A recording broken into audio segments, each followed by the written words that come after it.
Family of woman shot by Muslim cop just obliterated him with what everyone was too afraid to say. This tragic story we have been reporting on has now taken a turn for the ugly. At around 11:30 p.m. last Saturday night, Justine Damond, an Australian citizen, called the Minneapolis police to report a possible sexual assault being committed in an alleyway behind her house, and now she's dead. But what is even more outrageous is the fact that instead of the mayor of Minneapolis Betsy Hodges asking for an investigation, she stated that people who criticize the police officer involved in the shooting, who is the first Somalian Muslim to enter the police force, are racists. Even though it now appears like there was a bicyclist that witnessed the whole shooting, the grieving family is outraged after Officer Mohammed Noor's attorney actually called for an autopsy of the victim to see if she was on drugs. Which drug is he accusing the Damond of being under the influence of, you might ask? Ambien. Damond's family struck back against the disgusting claim.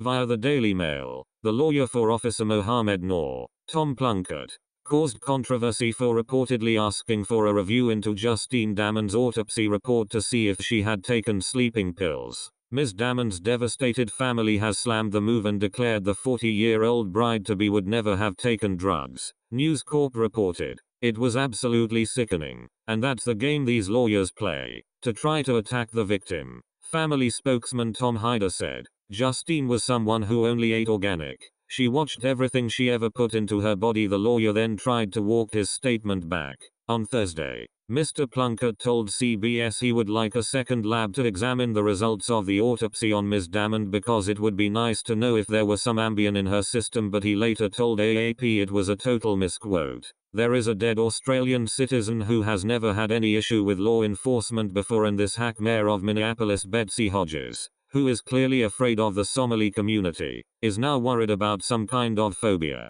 And the Muslim cop's lawyer is saying the murdered woman was on drugs. They are trying to avoid the obvious, which is the fact that this particular officer has had multiple complaints against the way he has treated women during his 2 short years in the force. Hodges needs to resign, and the lawyer should apologize to the family. Star Tribune reports, what we know about Mohammed Noor, Minneapolis officer who fatally shot Justine Damond after changing careers to join the Minneapolis Police Department in 2015. Mohammed Noor was lauded by the mayor and his fellow Somalis as a welcome addition to the force. I want to take a moment to recognize Officer Mohammed Noor, the newest Somali officer in the Minneapolis Police Department, Mayor Betsy Hodges posted on Facebook last year. Officer Noor has been assigned to the 5th Precinct, where his arrival has been highly celebrated, particularly by the Somali community in and around Carmel Mall. Noor, 31, who has 2 active complaints against him in his police file, is one of 9 Somali officers in the department, and he became the first to patrol the 5th Precinct in the city's southwest neighborhoods.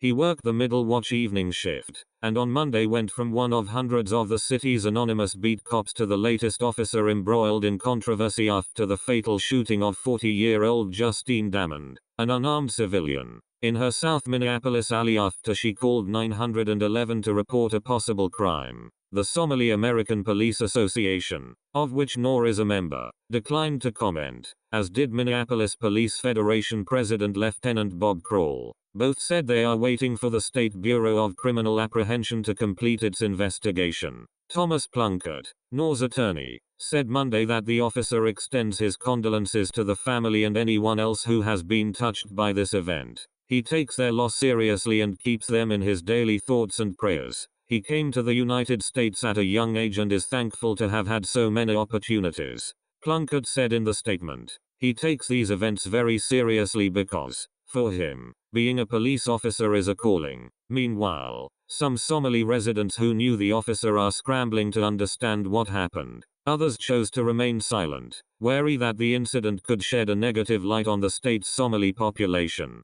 Seward Ollard said he did not know Noor personally but saw him at community events. The first time he met Noor was 6 months ago at a soccer tournament in the Cedar Riverside neighborhood where Noor and other officers were patrolling. Ollard described Noor as a kind, fair person who cares about protecting citizens. I feel sad, Ollard said. As a community, we love members of our community who serve in the police. Abdikadir Hassan, a candidate for the park board seat in the Cedar Riverside neighborhood, said Noor was considered a role model. He is inspiring to young people in the community, Hassan said. He is very supportive and good with the kids. He is such a lovely guy. Noor holds a degree in business administration, management and economics from Augsburg College. Before joining the department, he worked in commercial and residential property management in Minneapolis and St. Louis, and was general manager of a hotel in Eden Prairie. According to the Office of Police Conduct Review, Noor has had 3 complaints filed against him,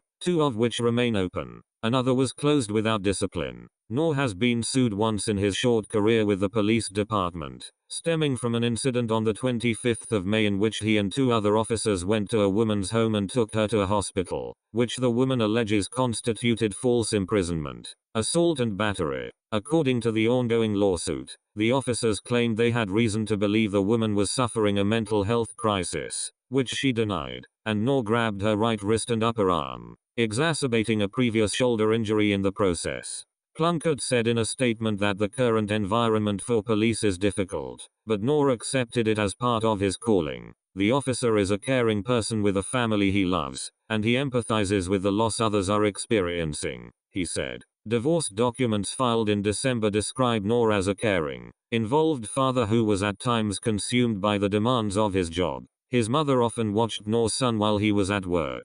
They spoke Somali at home, but Noor insisted that English be his son's first language. An evaluator sent to observe Noor interacting with his son concluded that he never raised his voice and that his even keel and calm demeanor may have ultimately been responsible for calming the agitated child down. 6th Ward City Council candidate Mohammed Noor, who is unrelated to the officer, said the community is doubly shaken because this is another officer involved shooting and the officer is a member of the Somali community.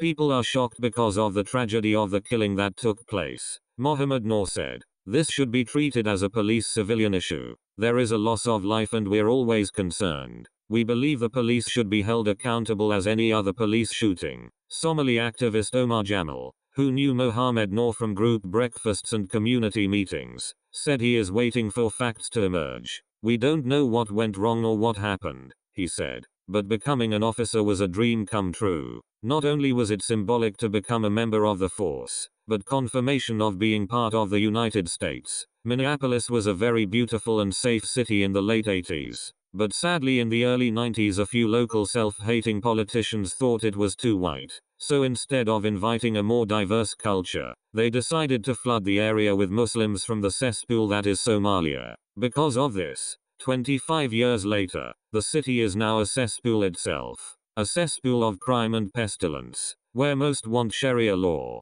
I wonder how much money those politicians got for doing this.